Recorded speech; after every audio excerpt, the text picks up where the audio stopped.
এখন কি কাঠ কয়লা জ্বালানো রেডি?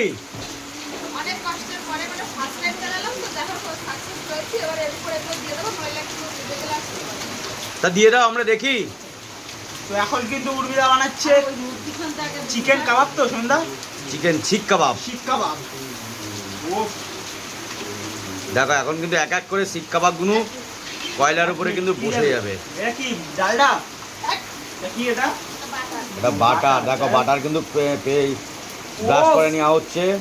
আমার শেফ আমার উল্লেখা কিন্তু একটু ছোটোখাটো ভালোই ছিল। একদম একদম। দেখো এক এক করে কিন্তু দিয়ে দিচ্ছে। দেখো এবার কিন্তু সাথে সাথে দিয়ে দিচ্ছে বন্ধুরা। ওগুলা কতগুলো বানিয়েছো? হ্যাঁ, এখানে তো রাখতে হবে। 8টা শিক। প্রাইস কত করে আছে শিক কাবাবের? তবে প্রাইস হ্যাঁ ট্রেনে খারাপ আছে। থালা বাসন মাছ দেবে খেলে? আর যদি না খাই, না খেয়ে যদি উর্মিলা গন্ধ শুকে, ও 8টাই তো হলো। উর্মিলা হ্যাঁ? যদি গন্ধ শুকে তাহলে কি করতে হবে? গন্ধ শুকলে দোকানের বাইরে তো যাই হোক বন্ধুরা, দোকানে পা দিয়ে শুকি, তখন ফাইন হবে।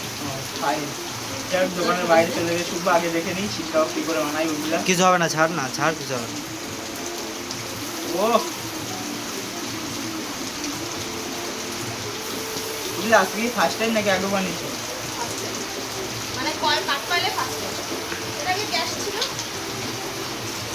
দেখো এক এক করে কিন্তু প্রায় সাজানো কমপ্লিট। একদম। আর উর্মিলা, এই শিক কাবাবের উপরে কি একটু বাটার দিয়ে নেবে নাকি? দেখো এখন কিন্তু এখনো প্রায় হয়নি, কমপ্লিট। আরেকটু হবে, তারপরে বাটারটা দিলে ভালো হয়। আমরা কিন্তু দীঘায় দেখেছি এইভাবে জ্বালানোর পরে কিন্তু উপর দিয়ে একটু বাটার ছড়িয়ে দেয়, ব্রাশ করে দেয়। দেবো, দাঁড়াও, সময় আসুক। এই এক বন্ধুরা দেখো কিন্তু সাজানো হয়ে গেল। তো চলো দেখো। পাট করে তোমাদেরকে দেখাবো। চলো, একদম